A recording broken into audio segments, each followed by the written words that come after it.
Okay, well, today I have with me, do you want me to say your name? Totus Anctus. Totus Anctus.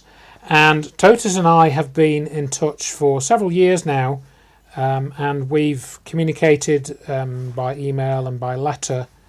And more recently, Totus contacted me and said that he'd written this booklet, or it's actually two booklets that he's combined into one, which he was kind of compelled to put together.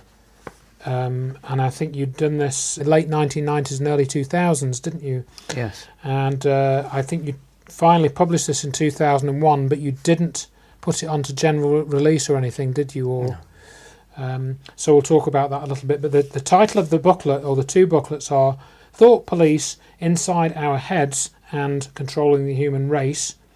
And then Nothing to Worry About, Probably Just a Coincidence. And you've put this dot notation here, haven't you, in between the words, so we'll probably get to explain that. So I've had a look through this booklet, and it's very interesting, and I was it's one of those things where, you know, you've been going through all this stuff for a number of years, and you see these themes emerging in what you're reading about, which is essentially, in a word, a type of control that you're being subjected to. And that's what we're going to talk about with Totus today. And he's agreed to go through the booklet with me. I will have some copies of this booklet that Totus has given me, and I'm probably going to put it into PDF form as well, as Totus has given me permission to do that. And so it should be downloadable if you want to look at it, or if you wanted the physical version, the paper version, then you can get that from me by post. And just going into the inside of the booklet, I'll read out a couple of the quotes that Totus has put in here. Resolve to be thyself, and know that he who finds himself loses his misery, which is a quote by Matthew Arnold. And then this is another good one, the second one on the inside cover here. If you have a hero, look again. You have diminished yourself in some way. And that's from No Hidden Meanings by Sheldon Kopp. And that's something which I've also identified with in certain ways, in that I try not to have heroes anymore. Or I don't feel I've ever really had particular heroes, maybe certain people that stand out. But, for example, I know people who hunt autographs, they go for autographs. I've never been big into getting people's autographs. I think I've got a couple. Only one of which I asked for, and that was Richard Whiteley, for heaven's sake. So there you go. That was when I was 11 years old, by the way. That was 10 or 11. So what we're going to do is, Totus has kindly agreed to spend some time with me today, and we're recording this in April 2017, and just to put a time reference on that. And he's kindly agreed to go through the booklet with me, or some of it, and explain the reasoning behind it. So perhaps you'd like to just give me an introduction as to what kind of triggered you off into this idea of making something like this. Well, thank you, Andrew. This booklet came about as a result of a few strands of information, and it keyed into a question I'd had since my early teens as to why we were always killing each other on this planet. And I could never understand it. Most of us weren't like this. Most of us wanted to get along with each other. Right. And so we've had these themes of warfare and conflict, which... well, maybe some people would disagree with me, but much of our society seems to be geared towards that. And if I may just inject something here, which I read a number of years ago, it seems that if you look back through human history in terms of the type of warfare, we started off with a kind of almost feudal conflicts, then it went to tribal conflicts, then it went to maybe regional conflicts, and then between countries, and then we ended up with a world war in the 1900s. and so we seem to have had this increasing scale of conflict, and so, you know, I think that, how does this happen? How do you mobilise large numbers of people to go into a large scale conflict? I think that's that's probably the gist of this book. It's Yeah. about programming.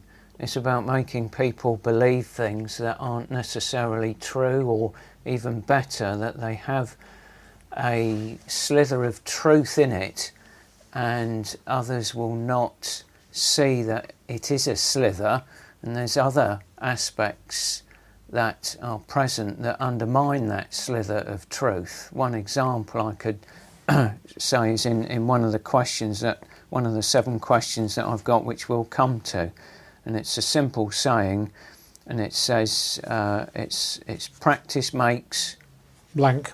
blank, and it's a word that starts PER and it ends with a T.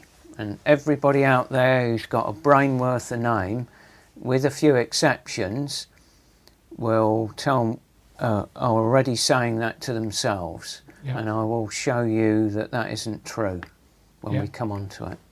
Yeah, that's a great example.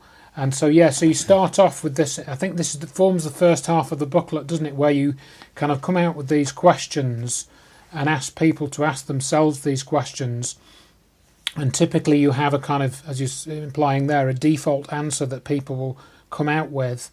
And, you know, and then you sort of break that down as to why that has become the answer that most people would give, and what the problems are with that answer. The answers they're giving are programmed answers. Yes. And what these questions are doing is trying to identify that programming and tell you that, unfortunately, for whatever reason, you're either inaccurate or you're wrong. Yes. And the subject matter of these questions, you really need to be as accurate as you can be, because they're being used against you and everybody else, so that we're all at each other's throats. And that's where this idea of the thought police inside our heads, that's really what you're talking about with that, isn't it? So, you know, correct me if I'm wrong, but you're really essentially illustrating here with what you've written and the way that you've put this together, that this thought policing, we do it ourselves because we've been programmed essentially to do that, and so we do it without even thinking about it. Correct. And I've described it as authority figure talk because we get it from our mums and dads, and mums and dads in their turn from grandparents, and so on and so on. Occasionally these things adapt or change, or they're dropped because of changing circumstances. But the particular definition I've used here is deadening authority figure talk, because it stops you thinking in a balanced way, and that is DAFT, or Yes. daft. I like how you've done some of this. You've used some of these acronyms. Things are repeated to us to stop us from thinking that what is being told to us in this repetitive form is actually wrong or inappropriate or not, or it stops you thinking of alternatives. And that is another way of answering the question 3, which says practice makes. Right. And everybody's shouting out perfect, aren't you? Yeah. But the correct answer really is... I will tell you. Mm. Watch Okay. this space. Yeah, or watch this listen space to indeed. it. So we'll go through that, and you know, we'll tell you what that is. So you start off with question 1. What are the reactions to stimulus of fear? And just to read a little bit at the top there: fight and flight, and you think of a rabbit in the car headlights, and you freeze, and you have this expression scared stiff. So let's talk about that for a little bit. One of the things that is usually missed, it's a bit of a funny sort of question, I had to word it carefully, but usually what you get is fight and flight. They always say fight and flight, so you switch off and you're not thinking about something else which is what you do. And one of the quotes here is, "We, like other members of the animal kingdom, are designed to freeze when we feel there is imminent danger. A gazelle, for example, will stand stock still if it suspects a lioness is near." So there's another side to this. There's a freeze reflex, and a reflex is independent of the will. In other words, you'll do it anyway, regardless of what you think you will or you won't do. Of course, what happens to the rabbit? Well, generally it gets splatted if it stays there. Yes, so this idea of being frozen by fear, by reflex action, when I was reading this part, it made me think of, going back to our animal instincts, as some people call them. And, I was thinking, well, what makes us different to a rabbit? What in other words, yes, we do freeze in situations of fear, and as you say, scared stiff. That's one of our common expressions. But there appear to be certain people that don't just have that reaction. My point about the freeze side of it is that lots of the threats that we face are not like that with a lion or a physical threat where you have to physically get up and deal with it. It's in the mind. These are psychological and emotional threats where, for example, you won't be able to pay the mortgage if you don't comply with X, Y and Z. It's not a simple case of going up to the boss and throttling them or something to say, hang on, this I'm not going to do this. It doesn't work like that. And I suppose we could make an analogy, to take the rabbit situation again. What about if we go up to a rabbit with two lights that are equally the same space as the car headlights, shine it on the rabbit, and the rabbit may experience exactly the same reaction as in a real car headlights, but it's not a real car. We've just got two lamps or two torches, and that I suppose is what you and I now know, is that we're being put in a situation where we're told to be afraid or be worried about scarcity or something like that, and then we get the reflex reaction, whatever that might be, because we're put into a situation of a threat which might look real, but actually it's not. No.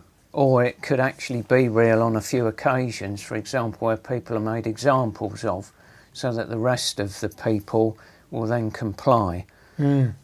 So this idea of controlling people is to keep them in a freeze level of reflex. Yes. So you don't come out into the open with a big stick or something that's obvious.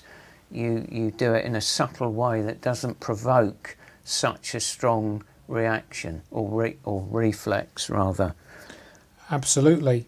And I think sort of what you've got under that paragraph, the way you go through some of that, you have this quote, and it says, understanding leads to release from the control of unconscious energies. And that's from What We May Be by Piero Ferrucci. And that, again, resonates with me because, as I've said on a few of these interviews and things that I've done, I'm a tutor for the Open University, so I regard it as my job in that role to help people understand things and thereby give them a bit more freedom in whatever they're doing. Admittedly, the stuff that I tutor on is technology, and you could make your own arguments about the strengths and the merits and demerits of understanding technology. But that's, to me, that's where you've got to get to understand things, to free yourself from control. Some of the examples that provoke a freeze reflex are things like where you have scarce resources. For example, you haven't got much time. You're always busy. The work pressure's on you. There's no time to think creatively. You just have to get on with it and do it. Other things includes things like technology, which can help you, but very often they just speed things up. Yeah. And if you're already under pressure and things are going quicker, you're just even more busy. And Yes. it's a covert form of training, and without knowing it, you're just complying. And part of the consequences of that is a quote that says, "Too often pressure squeezes out our native compassion." And what I'm sort of saying there is that you're tending to behave like an automaton, and the chances of you stepping back and expressing some kindness or compassion just doesn't get a look in. Now, Yes. should maybe it does. There's always consequences for this. If you happen to understand things and you don't wish to comply, there's a whole list of consequences, which I've quoted from another book, and I'll list them here. It starts with fear, which is the silent threat, or intimidation, that's the threat of a threat, harassment, the ongoing threat, shame, the open threat, ridicule, well, that devalues, doubt, that saps credibility, diversion sows confusion, labelling, that closes the mind, defamation and slander, that's the shotgun approach when everything else fails. So there's all sorts of psychological threats going on here, and it's very difficult for people to stand up on their own 2 feet and speak out. But this takes you away from your sort of more your emotional centre. It moves you away from that, and it moves you away from, as you say, from compassion and those sorts of emotions, and they get suppressed, and in themselves sometimes ridiculed. That you would dare to sort of show some type of humanity in a given situation. That can also be, you are discouraged from doing that in many situations. So yeah, absolutely, and that's a good list there of psychological tactics which are used to maintain the status quo as well. Yes, it tends to degrade down into an expression that we have which is called getting away with it. So that you don't have to take the hard route or the tough route that means you're going to get clobbered if you do stand up. You just take the easy route and comply. Yes, and of course you and I we were speaking about this earlier today, and that we've kind of broken out of the mould to at least to some extent. And although we both have to earn a living, and we have to pay certain bills so that we can have we don't grow cold in the winter and we don't die of starvation. Outside of that, we do try and point out that the system is rigged to keep us in the system, and when we go outside of it, life becomes, the more we go outside of it, the more difficult life becomes for us. And that's because the system is designed to exploit our energy to the extent that it's sort of almost like a free energy device on its own. It sort of self-runs, and we feed it without realising. Yes. And you write a little bit on this page about us. I'll just read, I won't read all of this, but as small children we react spontaneously from the heart, our truth. And we were talking earlier on about how I was listening to a talk by Frank Willis, and he'd pointed out in this talk, which had some very unusual stuff in it, but one thing he did point out which really hit me was how you often, if you write a letter to a young person, particularly a young man, who might be under the age of 16, they are addressed as Master, Master Johnson or Master Smith, Master Andrew Johnson or whatever. And I remember getting this letter to Master Andrew Johnson Esquire, and Frank Willis pointed out in this talk that was because below the age of, say, what, you can choose an age, but say 16, 15, 14, 13, 12, you are master of your own mind. You are working from the point of view of a child, and you haven't been enslaved by the system intellectually or mentally. So that's why you're called master, because you're master of your own mind. And you then at some point become a mister. So when you change from being a master to a mister, that's when you've had your head filled enough with other people's thoughts and ideals that your ability to think for yourself has been sufficiently reduced, and you've been made to conform to the way the system works. Yes, and if all those ideas don't work, as I've mentioned, there's the list of consequences there. And much when we're younger, that comes into smacking and physical, well, violence, I suppose. I'm not talking about a simple clip round the ear. You're getting whacked for things that just, for play fighting, for example. Yes. And it tends to undermine your capacity to think in a reasonable way.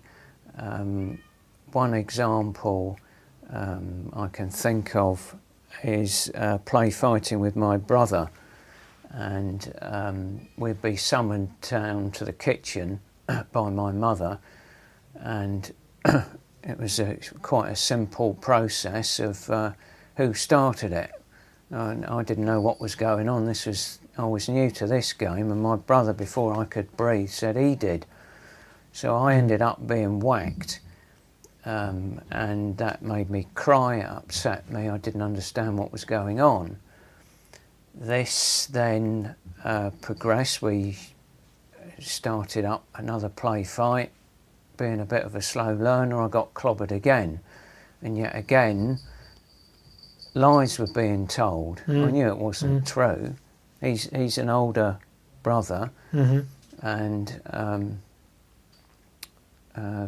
he knew the game because he's got a brother above him, so he knows what he's doing. It's not doing me particularly any good, so off we go again 2 or 3 more times, and I'm trying to figure this out. What is it that he's doing? Whatever he's doing, I'm always getting it. I'm always being whacked. And I realised whether he told the truth or whether he lied, that didn't matter. What mattered was it was believable. And it was my mother that believed him. And this is about telling the most plausible, believable story.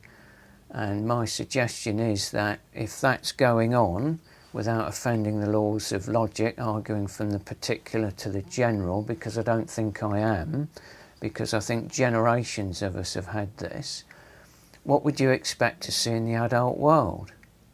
Yep. Getting away with it. And I'm not talking about a shortcut to work or something, or to the shops. I'm not talking about that. I'm talking about accepting responsibility for your behaviour. And you've seen over the last 20, 30 years this being degraded down and down and down. Yes, absolutely. And I think there's another aspect that comes in there, in that because, so in that situation with you and your brother play fighting, you got the whack. I'm imagining that your brother didn't speak up and say, no, it really was me, you shouldn't have hit him. Did he say that, or did he not say that? Never. And so my point is, I'm not trying to get at your brother or anything, but because of the way this system works, is that the person who actually did cause the trouble won't admit it because they're afraid of the consequences. In other words, they themselves don't take responsibility for them actually committing an injustice, and we're discouraged from doing that quite often because they've had the same treatment as me previously. Yeah. And so the cycle continues. Correct, because they've been belted, so they decide that it's easier to keep their mouth shut because then they're not going to get belted. Exactly. And then you go on, I think, to extend that a little bit. So you got later on, I think we're on page 4. Would you administer a small or lethal amount of electricity? So perhaps you can give us some of the background to this what's on this page. This is a book or some experiments by Stanley Milgram, and he's an American professor, and he constructed a memory test, in essence, where a learner was punished by a teacher for incorrectly answering certain word pairs, and if they got them wrong, they got an electric shock. Those electric shocks went up in 15-volt increments from 0 to 450. And the vast majority of people will of course say, no, of course I wouldn't electrocute another human being, a stranger. But if you look at the Stanley Milgram experiment, I think it was in 1962, and it's on YouTube, I think you might be rather unpleasantly surprised, because the teacher was shown that that learner was strapped in, wired in, and he was even, the teacher themselves were given a sample shock to say that it was genuine. So there's no kidding, there's no pretense. There were multiple different tests, but essentially one of the biggest results of this was that 26 out of 40 volunteers electrocuted another human being for wrong answering of word pairs. All of the volunteers went up to 300 volts. As far as I understand it, 240 volts is enough to kill someone. Yep. There are 15-volt increments. I think that's about 6 increments. So all of us have gone up to 300 volts simply because they were asked to comply with the experimenter's requests to continue with the experiment. Yeah, and I mean, you read this and you watch the thing. I have seen the things on YouTube, and it's pretty extraordinary. You can't, because there doesn't seem to be any particularly strong argument. Like the person who's giving the shocks, they're not, correct me if I'm wrong, but they're not threatened with punishment or death or anything like that, are they? No. Which is, you know, it's not like, if you don't flick this switch, we're going to kill your family, or we're going to kill your mother or something. That none of that goes on. It's just purely, as you said there a minute ago, an authority figure is telling them what to do with this switch, isn't he? Or these dials or switches, or both. So, and then I think it's just at the bottom of the next page, because I if I remember reading this correctly, again, correct me if I'm wrong, that one of them is presented with what they've done, and they say to him, well, what if you killed this person? Obviously, you know, they find out that this isn't the person hasn't really been shocked. I think at the end of it is a mock-up, but it's made to look very real. But they're asked after the session, what if you'd killed this person? And they say something like, well, it wouldn't have mattered because that's what I was told to do. Yeah, that was a Mr. Gino who said when he was asked by his wife, I'm not sure how long that marriage lasted after that, when she said, suppose the man was dead, and he said, so he's dead. I did my job. Yes. And this is compliance to a task, and there doesn't seem to be any compassion or understanding or appreciation of the consequences of their actions. That's a quote I was looking for, yeah, and I couldn't quite find it while I was trying to read through there. Yeah, I did my job. He's dead, and you know, it's extraordinary to think that people can be done, you know, can be put to that. And in this experiment, how long did it last? What, a couple of days, 1 day, a morning? It wasn't particularly lengthy session, was it? No, I don't think so at all. It's you're flicking switches. Yeah. And it's a very short. You can see some of them flick the switches quicker. Yeah. As if they're trying not to do it. There are some examples, or one example where some chap is just refusing to do it, which is a great example for everyone. One of the biggest problems with this is when you get somebody else to do your work for you, because then we find, I think in experiment 18, 37 out of 40 of us helped deliver a lethal shock of 450 volts when somebody else was doing it for us. And this is where we come to a quote from Stanley Milgram in his book Obedience to Authority, and it says, the essence of obedience consists in the fact that a person comes to view himself as the instrument for carrying out another person's wishes, and he no longer regards himself as responsible for his actions. Once this critical shift of viewpoint has occurred in the person, all the essential features of obedience follow: the adjustment of thought, the freedom to engage in cruel behaviour, and the types of justification experienced. There's one extra thing I'd like to add, is you can make it a lot easier to get their willing obedience. Mm-hmm. That's the thing you really want, because then you don't have to push so hard. And I will come on to that a little later. Okay. Because that's linked in with something called an ideological justification. Yes. And, you know, you can begin to see from this the foundation of, you know, I think you mentioned it, I think later on, correct me if I'm wrong again, the how the Nazi Party became such a force in Germany in the 1930s. Obviously, you know, there are other factors going on there as well, but this sort of thing where you can manipulate people quite easily, and as you said right there, this thing of making somebody obedient, it's, you know, it's not that difficult. You'd think that it would be harder, or I would, but it's actually not that difficult.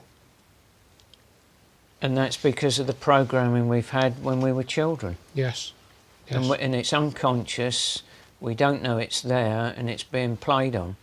Yes. And if you don't do as you're told, you don't eat your greens, or the horrible stuff on the plate, you don't get any pudding. It's that type of thing. There's no reward. And, you know, I think it's tough though as well. I mean, I have children, and okay, you know, you don't necessarily want them to automatically conform to any given thing, but when you're trying to give them some framework, some moral code, again, when you start to explore all of this, you know, do we as parents, should we be doing anything to give our children some type of moral code, or, you know, some kind of teachings about what is right and what is wrong? Or is it true that we do have a human instinct which shows us what is right and wrong naturally, just from, you know, the sort of heart centres, the emotional centres of our souls, or our brains, however you want to say that. And I mean, I don't know the answer to this, but it's one of those very complicated questions, in that are some people born with a strong sense of what is right and what is wrong, and what is just and what is unjust, and are other people born with no sense of that? You know, I don't particularly have an answer to that question. Or is all of those things learned behaviour? You know, I don't know. Well, I'm no expert on that, but if you are having trouble with your kids, you'd be wise to look at a book called How to Talk So Kids Will Listen, and Listen So Kids Will Talk, by Adele Faber and Elaine Maslish, which was published in about 1999. And there's some quite funny cartoons in there of behaviour of children acting up, if you like, or misbehaving, and parents who are pulling their hair out, getting together and working out some sort of solutions that will help the parents' fuse box stay intact for a little longer. And it may also engage the children in a bit more constructive behaviour. As regards your question, whether some people have a higher moral code or more of a moral code than others, then my experience is yes, they have. We have people like psychopaths and sociopaths and narcissists who don't seem to have any compassion at all. They don't seem to have any empathy. And you have other people at the other end who act from their heart. The heart does have empathy.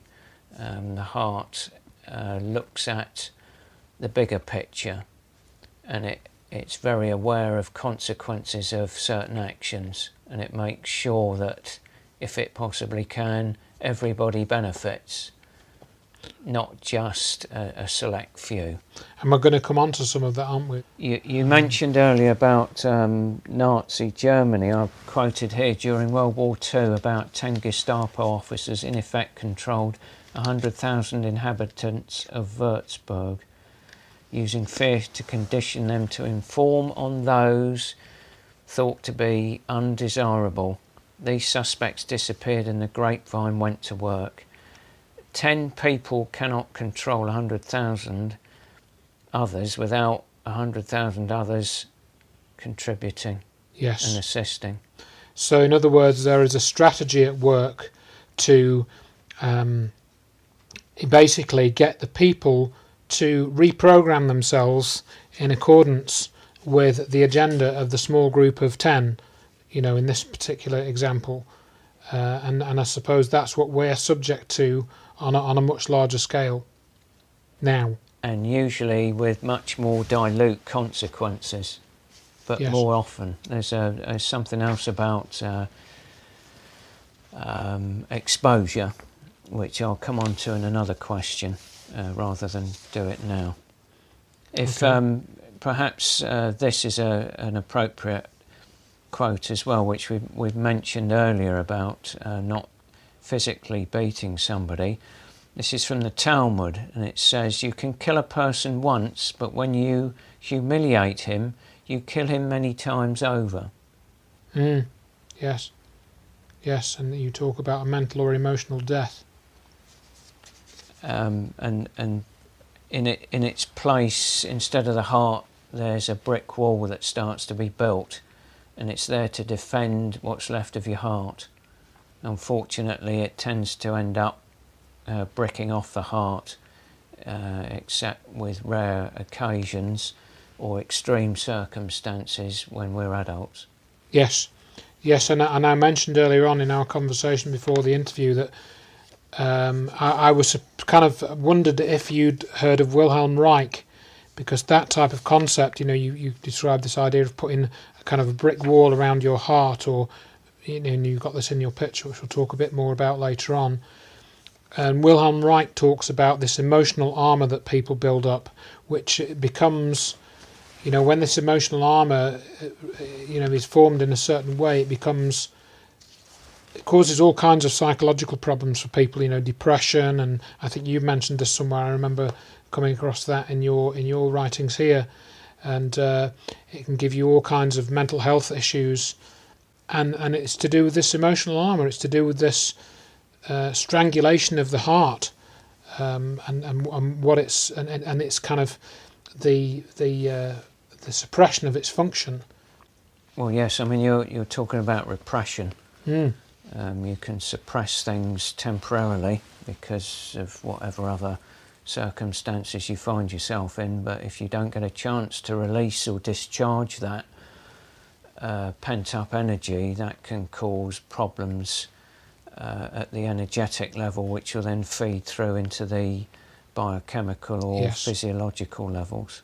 Yes, and just on a simple thing, the idea of stress, particularly in people that live sort of high-speed life, or they've got a very stressful job, and they could have a good diet and everything, but if they get too stressed, that's it. Their health can become rapidly much worse, and they become immunosuppressed and can get sick very easily, and all kinds of problems can develop from stress. So, people actually know that as well. That's the joke of it, and yet these people still get stressed.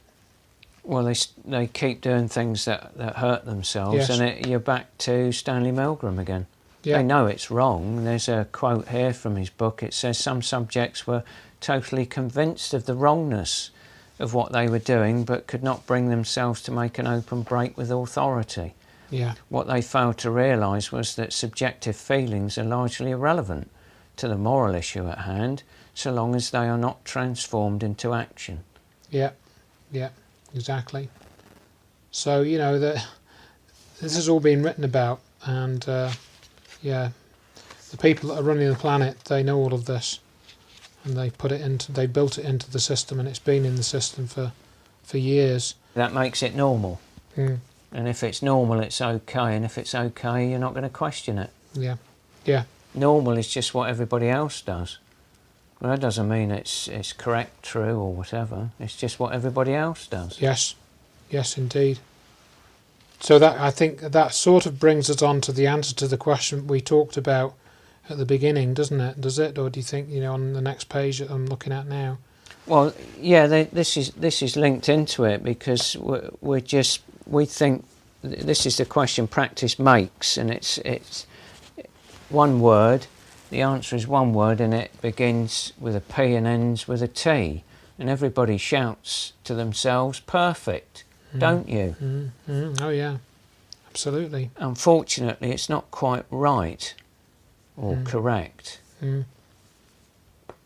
How long ago did you hear that? I remember being about 10 or 12. I was old enough to understand the words, and my father said it like an automaton, and I didn't quite grasp. I thought something was wrong with it. I didn't know. Intuitive, you didn't quite. Just something didn't ring right. Yeah. It sounded right, but it didn't ring true. Didn't sit properly with you, yeah. So let's give you an example. If you try to catch a tennis ball with a hand shaped like crocodile jaws, you'll become better at timing the catch, but your success rate will still be low, particularly if you're under pressure or it is a hard ball.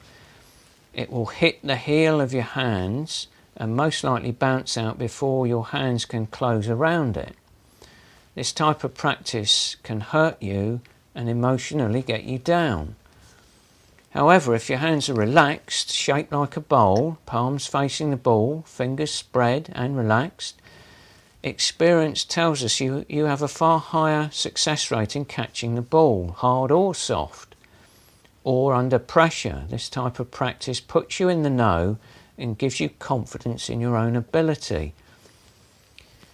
Many people, for example, play sport at a certain level all their lives, and practice does not raise their game.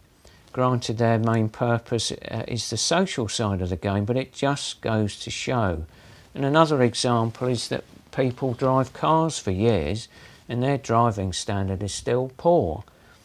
So what is it then? It's not practice makes perfect. We've got other sayings like old habits die hard. If you always do what you've always done, you'll always get what you've always gotten. Yep. And what that's saying is that practice doesn't make perfect, although practice does make perfect. If you're just moving a pen from one part of a table to another part of a table, you'll eventually get that right. There's nothing to learn. But when there's something to learn and you need wisdom going through awareness or experience, and you then feed that back in, what you're doing is making you're actually putting in a feedback loop there, which will make things a lot better. But the trouble is, if that information or parts of that information is filtered out, or you're kept ignorant, then your practice makes permanent. Yep. And that, if it's done cleverly and done well, it'll be somebody else's permanent. Yes. And you and me and Bloggs and Smith will not know until they get wise to other information that casts it into doubt. Let me give you an example. Yep. If a baby, this is a quote from The Suppression of Knowledge by Michael Roll, a small booklet. He says, if a baby from birth is told by loving parents that 2 + 2 = 3, and later at Sunday school, kindergarten, preparatory, public school and university, this young mind is again told by clever and often highly respected teachers that 2 + 2 = 3, this added to the same teaching from the mass media backed by the weight of law, is it any wonder that many people often in responsible positions believe that 2 + 2 = 3? And I'd like to add to that, will fiercely defend it. Yeah. So repetition may be the mother of learning, but too often it is of indoctrination. Yes. And the part of this practice, we practice many things like finance, things like religion, things like, education, things like science, and things like orthodox medicine, which I will come to in the second part of the booklet. Another aspect of practice makes permanent, or practicing something, another way of looking at that is to say that you're having there's an exposure to a certain experience. And so, for example, if I were to say to you, you were exposed to acid, say your hand or something, what are the sort of things you would want to know about? Well, you'd probably want to know about how strong the acid was, and for how long your hand was in there, and will I keep my fingers, doctor? So let's try another. Ultraviolet radiation from the sun. Most people are quite good at this, and they'll be recalling things like, well, I'd like to know the strength of the sun's rays, for example, was it at midday? They'd like to know the length of time spent sunbathing. And one more thing that they wouldn't pick up, because it's been worked, the question was define exposure, for example, to acid. One thing they wouldn't pick up is the number of times you've sunbathed. They wouldn't pick up the number of times you're exposed to acid, because it's implied it was once. Yes. Now, what we're saying there with the ultraviolet, for example, is that your exposure is the product of the strength of the sun's rays, the time length you were in the sun, and the number of times you went out in the sun, which boiled down is concentration times duration times frequency, or in clever talk, intensity times frequency. The point is that frequency may be missed or confused with duration. Yes. Now, another way of doing that is to say, rather than sort of punch you in the face, because that's obvious, it's a one clear strike. Yes. Rather than that, if I just gently press my finger on your arm, and it doesn't look like I'm doing much, and I just gently, and I keep on doing that frequently, relatively lightly, there won't be much difference. And then it will start to ache, and then it will kill you, because of the cumulative effect. And it's this cumulative effect that goes unmissed because it goes under the radar screen. It's a bit like microwaves and the immune system, with Barry Trower. Yes. Was talking about that, where it's not strong enough to provoke an immune response. So it does its damage anyway, and you've got no idea it's doing it, because you need the immune response for that to happen. I've put together a table here of different examples of fear which you can look at. But the idea, the point that's being made here is that you can have high frequency, short time length, low strength issues that can be worse than a trauma. Yes. Yeah. And part, as much as anything, they're undetected. Yep. Yep. Yep. Now, just as an example, breathing.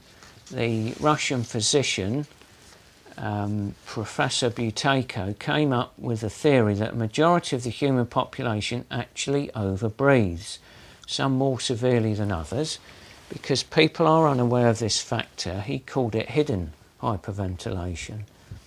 And if you were to do a little bit of research, I think we're supposed to be breathing at rest something like 3 times a minute. Well, most of us would be turning blue if we tried that. So that's just an example for you with regard to the stresses that we're under. And I like this table, as you put it, because it does make you think about how you're exposed to things in a slightly different way than than you would think about. In other words, the way that you've put it in this table makes it more obvious as to how some of these strategies that they're keeping you in a state of stress and fear, why they do that, why they cause that stress and fear, because of the overall effect, which is cumulative. And you've got another table on the next page, on page 8 as well, which is another kind of laying out of how these stresses actually can impact on you. Widespread anaesthesia increases the demand for excitation by noise, speed, violence, no matter how destructive. And if we're being sort of turned into sort of unconscious beings, it's not a good path to go down. That was a quote from Limits to Medicine by Ivan Illich. Yeah, I mean, you've got a lot of these quotes which are, do go into the heart of some of these issues. And going back to the breathing, you've got to be human is not just to breathe, it is to control one's breathing. Well, they can be more easily made to hyperventilate because of the stresses and the environment around them. Yeah. Part of the point is to be conscious. You can't control your breathing unless you're conscious of it. Yes. And that's key to this booklet, because it's trying to show you some of the unconscious things we accept as children, and we just continue on as adults in different flavours or ways. Yes, absolutely. And we all end up getting at each other. Yes. Or just under the surface. It doesn't take much before we are. And again, on the next page, on page 9, you have another quote at the top there, from The Successful Self by Dorothy Rowe. And I remember reading this, going through this. Babies do not come into the world believing that there is something wrong with them. They arrive pleased and curious and ready to complain when something is not to their liking. But soon it is made clear to them that their complaints are not acceptable. Babies find this unfair, and then it is made clear to them that they themselves are not acceptable. This is again one of the sort of things which you're battling with in early childhood, and upbringing. I've brought up children, and it's a difficult thing to deal with in terms of how much do you impose your will for your own easy life and your own laziness, if you want to call it that, onto the child. Where do you draw that line, and how much are you affecting that child's development, and how much are you discouraging that child from being totally free in its reactions to what is around it. That gets eroded. Their free will gets eroded during their upbringing. Well, I think there's an unconscious element in there that the idea that somebody has free will means they can do what the hell they like. And that's not what is meant by that. If you act from the heart isn't going to do what the hell it likes. It's going to behave in a way that's kind and compassionate. And it will tend to look after itself, not necessarily need a big stick to have it conform or comply. And children will come at the parent through the heart. And if the parent's got a big brick wall around that heart, well, what's going to give then? Who gives first? The parent? Is the parent going to just give in, or is the parent going to impose a brick wall and throw a lot of bricks at a child? And it's not to say that they don't implement boundaries, but it's not the toughest job in the world. I think then you also get onto how our society works, and I mean how, for example, certainly in the UK, where we are, if you want to have a reasonable standard of living and you don't, you haven't inherited a lot of money or anything like that, like for example in my family, both parents have been working to earn a living, and so you have a choice. Do you go onto the treadmill to earn a reasonable standard of living, or do you sort of have a lower standard of living and look after your child more? But then again, by the age of 4 or 5, it is expected that you will put your child into a state-run school. And so this idea of you, just bringing your child up on a kind of heart-to-heart basis, if you will, that then has to change, because the child's upbringing and care is no longer being handled exclusively by the parent. You have this other thing getting involved, which for many will be highly. Some will have a good experience, and for example, the child will go into a class where, as far as the school situation goes, the child will be loved and looked after. But in other school situations, it may be the opposite of that. The child can be mocked, ridiculed, and so forth, and not treated very well. But that's outside the parent's control. It's at the much more it's much more down to chance as to where the child, which particular school or environment the child ends up in. So and then you're down to a very much smaller number of children that are homeschooled, so they still get the influence from the parent rather than from the state-run schools. Well, this picture is a picture of it's 3 sections reading from the bottom up. It has a picture of a heart, which is depicted as a true self, and there's all manner of creative qualities about it, but it also has a naivety about it. But there's things like vitality and uniqueness, creativity, sincerity, intuition, inspiration and spontaneity. As we grow up, as you mentioned, with the school as well as mum and dad, we end up with little bricks being built around our hearts, and that's not necessarily bad.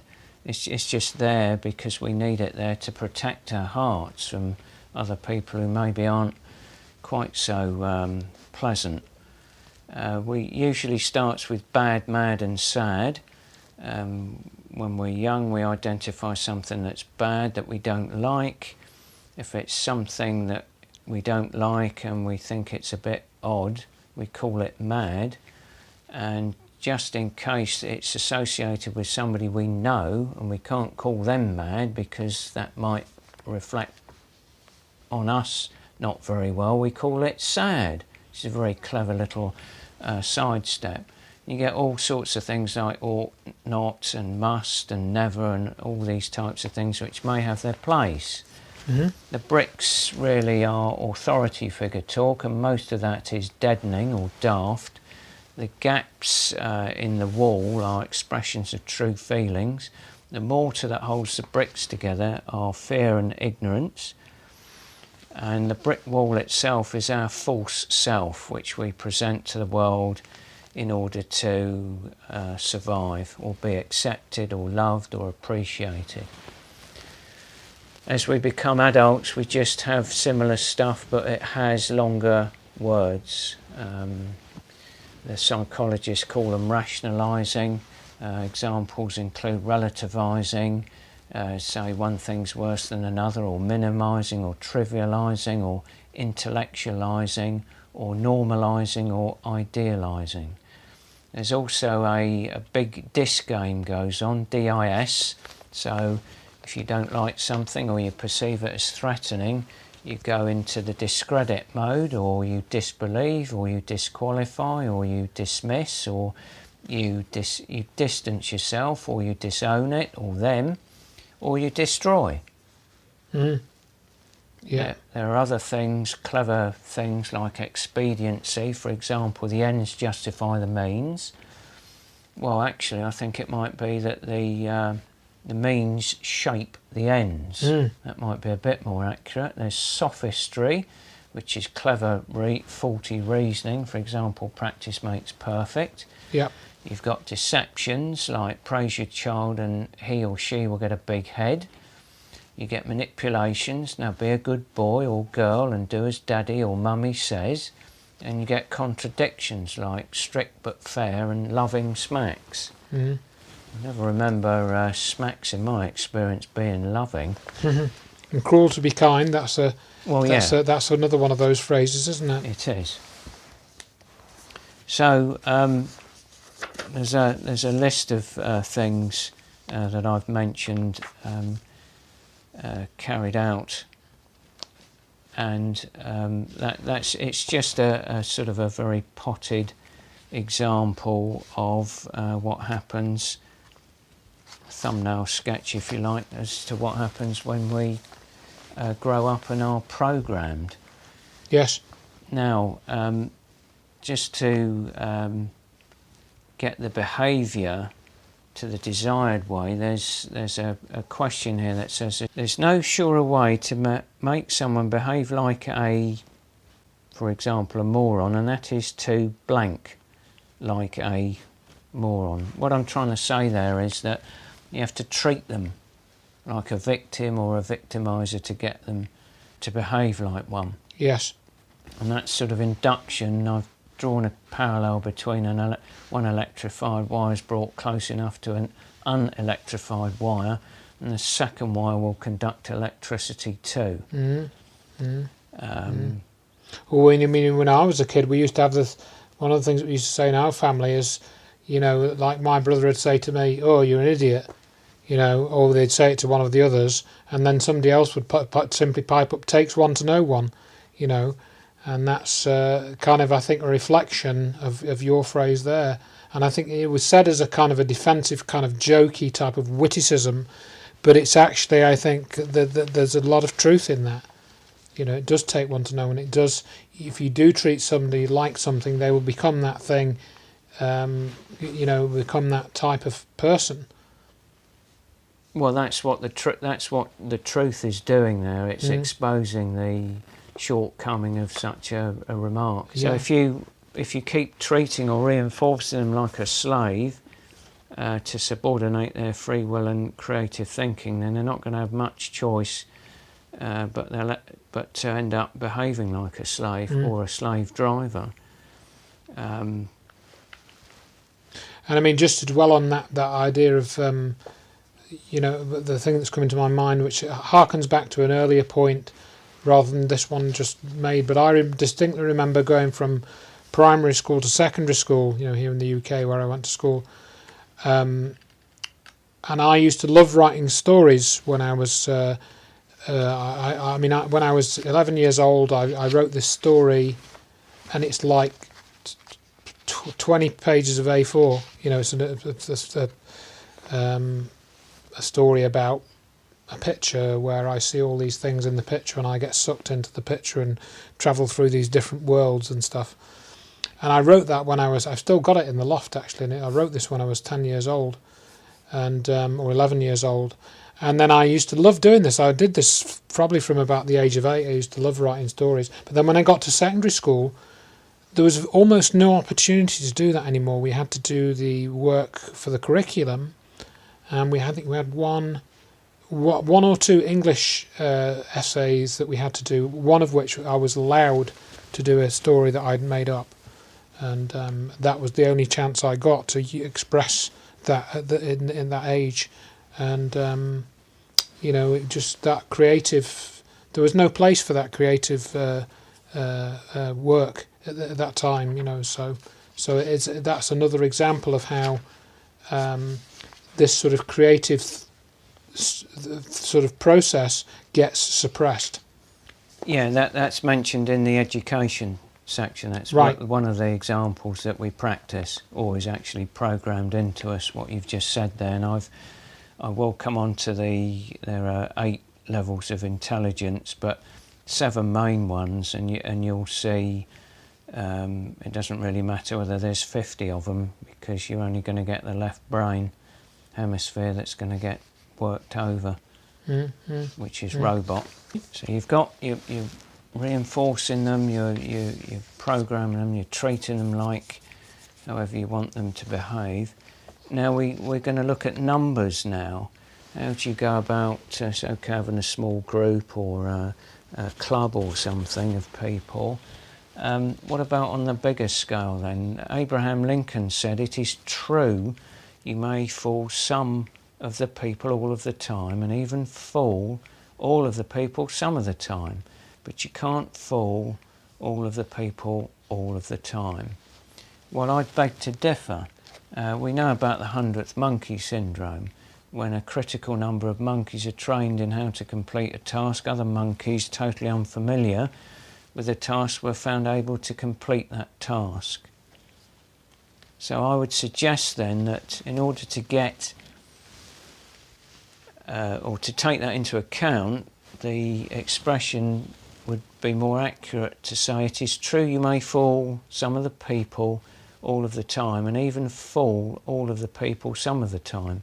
But in order to fool all of the people all of the time, you only need to fool enough of the people enough of the time. Yes. That is, your exposure equals enough concentration or strength, or enough length of time, or enough numbers of times, frequencies if you like, or any combination of these that is enough. Now if you're living and surviving in a pyramidal structured society, enough doesn't have to be very much, because everybody's pressurising everybody else. Exactly. And they then call it normal, Yes. which is even worse, because you label it, so it closes your mind, and it's difficult to unpick it. Mahatma Gandhi said the only devils we have to fight are the ones inside our own hearts, or in the diagram that's been drawn, the ones around our hearts that's stopping our heart express itself. And I don't mean some soppy, sentimental rubbish that many people may be thinking of. I mean to stand up and do the right thing. To have the courage to do so. And remember that when you're provoking all this stuff, you're creating war. And when war comes, as Hiram Johnson said, the first casualty is truth. Yes, this is a phrase that's often, put out on a lot of these websites and podcasts and things. And I think it's an appropriate quote. But people outside of our, line of thinking think of war in the literal sense of dropping bombs and invading countries and this sort of thing. They don't think of other types of war that are going on, phrase psychological warfare that is waged upon us daily with a lack of truth, frankly. Through fear of death, you got written there, war can encourage populations to think in ways they would otherwise not do, and accept the formation of the institutions that they would normally reject. The longer a nation involves itself in wars, the more entrenched those institutions and ways of thinking will become. And that's from William Bramley in The Gods of Eden, his book there. I've not read that book actually, but I am familiar with the title, at least. And that again is a good quote. It's very apt. It's what happens. Well, how long have people been on this planet? Yeah. And what have we been doing? Yeah. Yeah. What do you think that is? An accident? Whatever happened to not war, but jaw? Talk through your differences. But of course, there's other entities, soulless entities, that don't want that. They want deeply imbalanced energy fields that they can feed off. So I think what we're building up to a little bit here is, where is, in other words, why are we being programmed? Is there something going on which is doing the programming? I think we're starting to ask that question now, aren't we? Correct me if I'm wrong.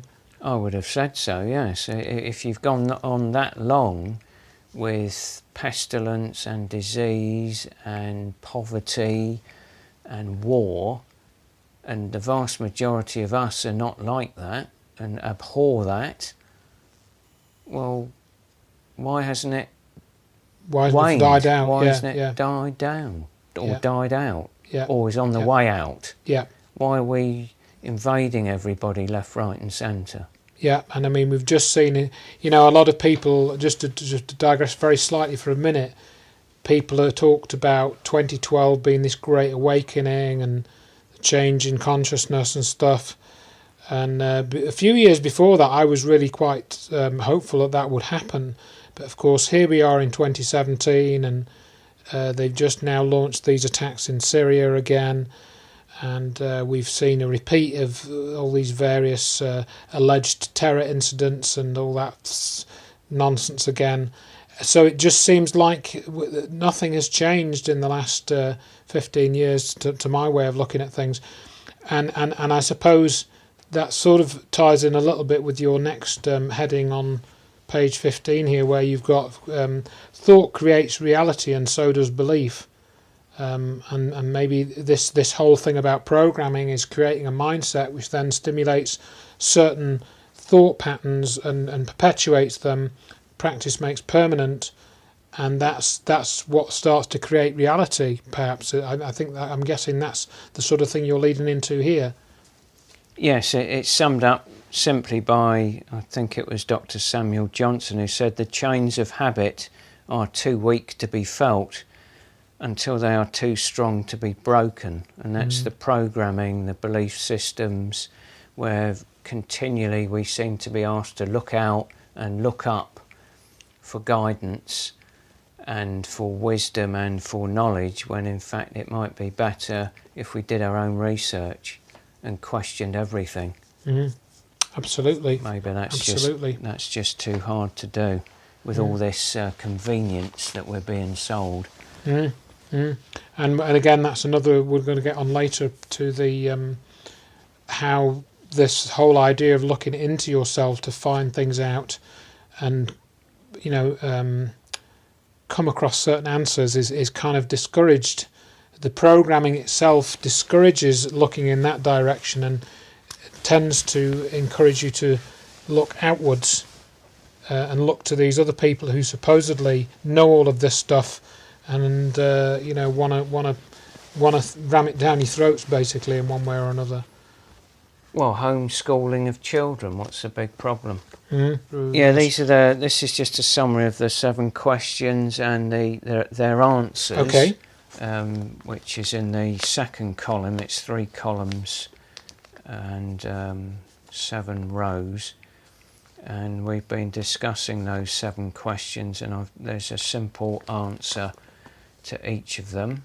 And in the third and final column, there's a description as you pull across from each question, but you read it vertically, of how a minority, enough, act with impunity over a majority, that's you and me. And this is how it's suggested it's done. The human freeze reflex to fear bypasses the will. You incorporate this with exploitation of obedience to authority within various hierarchies, for example, finance, religion, education, science and orthodox medicine.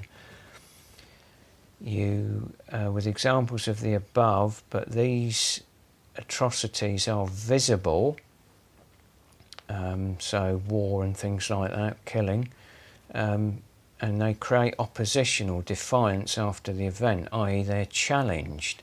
Well, you don't want challenge coming out because you're going to end up in trouble. You're creating a tension. So what you're looking to do is practice this reflex so it becomes permanent, but you do it covertly.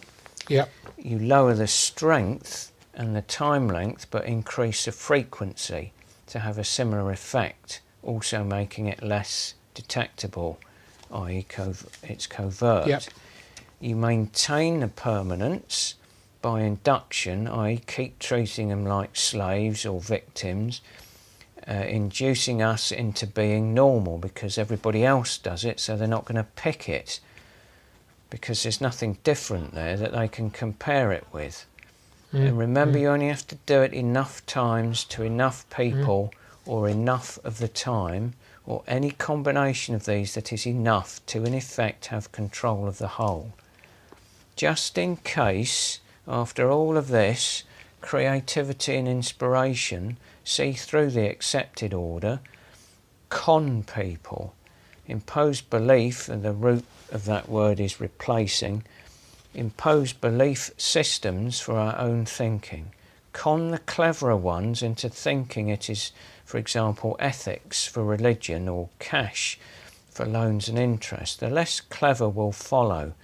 Maintain this using consequences that I listed previously, or fear. Fill in any spaces left in their minds with distractions to focus attention on their five senses preventing practical use of their intuition and imagination. So you get all the dross of the media and the fashions and all this stuff that fill every last pixel of our minds almost, and it's very bewitching.